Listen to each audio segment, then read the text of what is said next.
there was that video that went around as months ago now, and I'm sure you must have seen it where people were commenting on it. It was that guy who was like, "This is 15 years of natural lifting." Steve Hall commented on it, and all those other people, Yeah. And for people who don't know, it was a guy who had a good base for sure, and it was basically 15 years natural lifting, and the top comments were like, "I look better than this in 1 year," and all that stuff, and it was just so ridiculous. But it is amazing how much shape and leanness will play into that online. Because again, I'm looking at this picture that I'm not even going to post, but I mean, genuinely, like this was the same time that, again, my patients were saying, like, wow, you're looking really big, all these things. And I mean, I can't underscore enough how unimpressive this just relaxed, waking up shirtless photo is. I mean, genuinely, if you told even me, this person has never lifted or they used to be like a high school athlete, they haven't touched anything in 10 years, I'd be like, yep, that's what it looks like to me too. It's just nothing. And it's just and that's why like pictures I think are often not super helpful. They're helpful for comparisons, of course, for yourself at a given point and et cetera, et cetera. But yeah, this was when I was 212.2 in these. And like similarly, I remember looking at the time like I'm holding this pretty well, which was objectively true. I was holding it Yeah. but it's just yeah, it just is like, oh, so it's a shame because obviously most business is online now.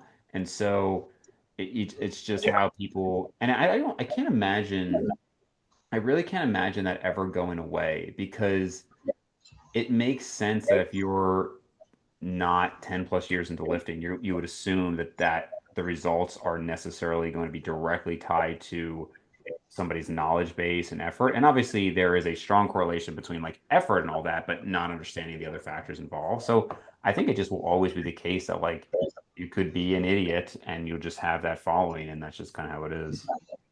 Yeah, and I've kind of just learned to accept it, right? Where it's almost in some ways similar to the steroid thing, where you see someone and they're just juicing their head off and they're way bigger than you, and they rocket past you in terms of size and the potential in terms of following, and you just kind of learn to say, hey, well, that's their path, that's their journey.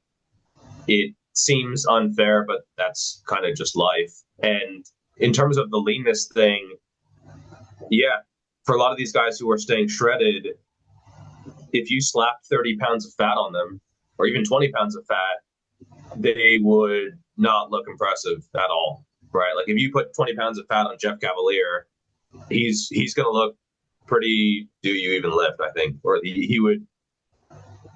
It's almost, especially if it's someone's brand, they're tied to that, right? Like Jeff Cavalier, he couldn't even really do a bulk because people would clown him when he went above 10%. For If he got sure. to Yeah. 12%, people would be like, "What happened, bro?" Or he got Yeah. to 15%.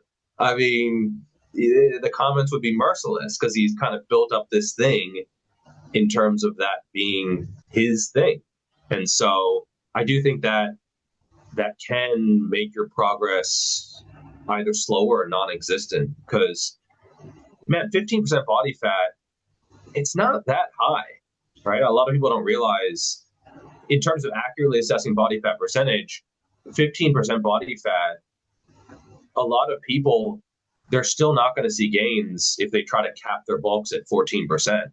It's just, Yeah. you've experienced that. I think you've talked about this before. I mean, a lot of people have to go at least a little bit beyond that on their Yeah, for bulks, I think. sure.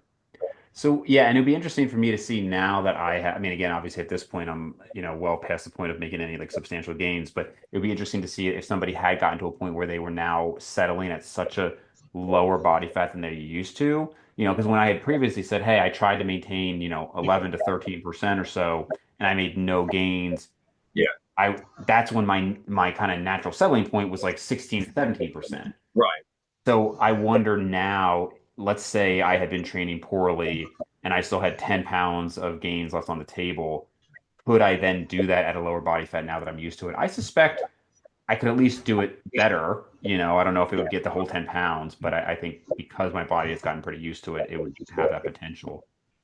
Yeah, that's actually super interesting because I think it's partly the body fat percentage, but I do see some very, very advanced super impressive natural lifters where they are maintaining a leaner physique and still making progress. I mean, I used to think, because I got a little bit jaded because I did try to maintain 9, 10, 11% back in 2019 and went nowhere. But could I do that now and still make progress? Like, could I right now try to maintain 11% and still make progress? Maybe. Yeah. And I'm more open to other people being able to do it as well.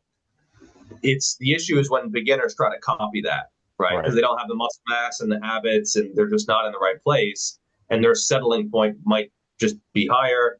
They have more muscle to gain anyway, and so they can be a little bit more aggressive with their surpluses, and probably should be.